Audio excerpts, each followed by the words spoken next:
For the circuit shown in the figure, the RMS value of the voltage across is R and the coil. अब देखिए coil ना resistance रख रही है, ये point याद रखना है, प्योर इंडक्टिव coil नहीं है, that is E1 and E2. तो यानी कि आपका E1 एंड E2 ऐसा नहीं होगा कि परपेंडिकुलर हो जाए. अब अगर आपका E1 इधर फेजर पे है तो E2 कुछ इस तरीके से होगा डेफिनेटली. ठीक है, तो E2 ये आपका होगा, E1 ये होगा कुछ इस तरीके से.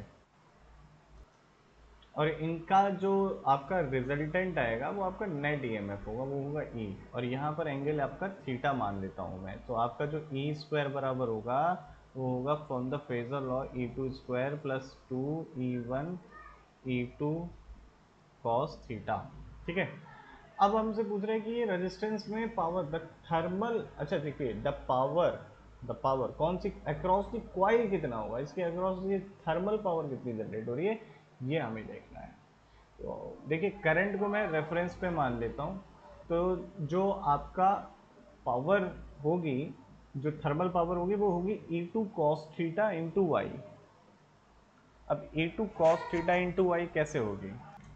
तो बच्चों आपको जब भी थर्मल पावर निकालनी है तो ध्यान दीजिए इस बात को कि या तो वोल्टेज का कंपोनेंट अलोंग दी करंट ले लें, उसका प्रोडक्ट कर दें, या करंट का कंपोनेंट अलोंग दी वोल्टेज ले लें. अब मैंने करंट को यहाँ पर उसमें माना है बच्चों, रेफरेंस पे माना है. यहाँ पर मेरा करंट जो है रेफरेंस पे, तो यहाँ पर मैं वोल्टेज का कंपोनेंट ले लेता हूँ जो इसके अक्रॉस वोल्टेज है E2.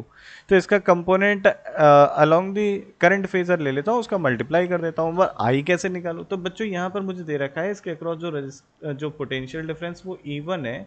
तो यहाँ पर आपका जो आ जाता है आई की वैल्यू वो आ जाती है आपकी E1/R. अब E2 कैसे निकालें, तो इससे निकाला जा सकता है. E2 कॉस थीटा चाहिए ना हमें, तो इससे निकाल सकते हैं. वो क्या हो जाएगा बच्चों, ई स्क्वायर माइनस का E1 square minus E2 square divided by 2E1 से हमारा आ जाता है E2 cos थीटा. अब ये दोनों वैल्यू अगर हम ऊपर सब्सिट्यूट कर दे तो हमें पावर मिल जाएगी.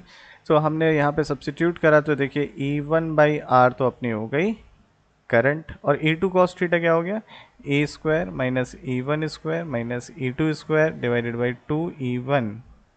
ये अब क्या आ गया, E2 cos थीटा. E1 से E1 कैंसिल हो गया, तो कुल मिला के ई स्क्वायर माइनस का E1 प्लस E2 इधर square square divided by 2R is the answer.